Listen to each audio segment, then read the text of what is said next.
Colorado's fall COVID surge was so serious, the military was called in to help a hospital in northern Colorado cope. The Department of Defense COVID surge teams only respond to the most overwhelmed hospitals. They got here a month ago, and our Mark Salinger talked to them as they prepared to leave. It's emotional sometimes, having to just continue coming back every day and knowing that you have no idea what's going to happen that day. They're exhausted, overwhelmed, but still fighting. I mean, you get tired, and there's burnout, and there's things get put on the back burner, like your own mental well-being. Sid Cerezo and Ratha Blumenthal are on the front lines. They're nurses at UC Health Poudre Valley Hospital. It's just what you do. You take care of people,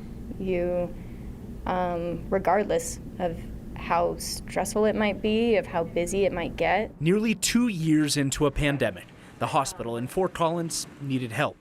The Air Force responded. It's just an instant connection. Captain Troy Geyer. You know, we want to be where we're needed. Major Peter Johnson. This is my second time. And Major Charlotte Uriarty travel the world with the Department of Defense, providing support to the hospitals that need it most. They have been pretty much bombarded with patients, and it's just constant. A month ago, they arrived in Fort Collins at the height of the COVID surge.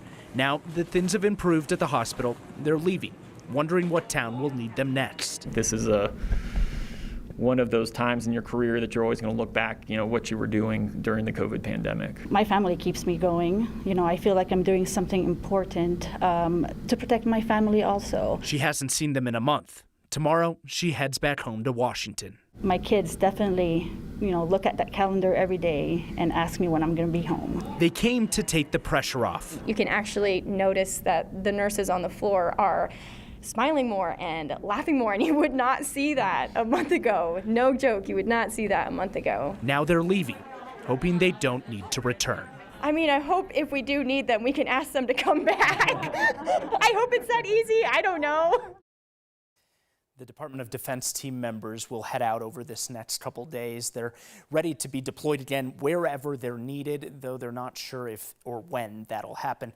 For now, Kyle, they'll go back home to D.C., where most of them are based, for some much-needed time off. And they take with them the experience, the real-life learning that they experienced here. Yeah, a lot of them are sharing information back and forth. I mean, these military team members, they have military training with the Air Force, and they're sharing things about resilience, about dealing with stress, about how they treat all these patients that a lot of the hospital members in Fort Collins just simply don't know. So it's a good exchange of information, if you will. All right, Mark, thank you very much.